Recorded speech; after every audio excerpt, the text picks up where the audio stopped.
Isinailalim ang Batanes sa state of calamity bunsod ng Super Typhoon Julian. Sundan sa ulat ni Jeric Pasilyao.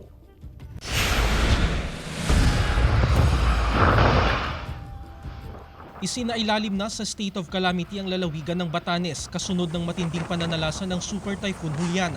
Ang Batanes ang pinakamatinding naapektuhan ng bagyo kung saan tinangay ng malalakas na pagbayo ng hangin at ulan ang bubong ng mga bahay at gayon din ang pagkabuwal ng mga puno. Pati opisina ng PDRRMO pinasok ng ulan at hindi nakaligtas sa bugso ng hangin. Nasugatan ng ilang residente at namatay ang ilang alagang hayop.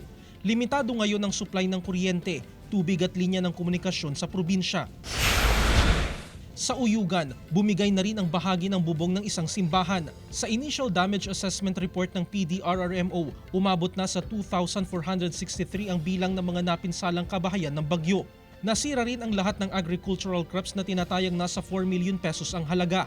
Ayon sa Batanes Provincial Government, bagamat karaniwang dinadaanan ng mga bagyo ang probinsya, ang Super Typhoon Julian umano ang maituturing na pinakamalakas na bagyong tumama sa lalawigan.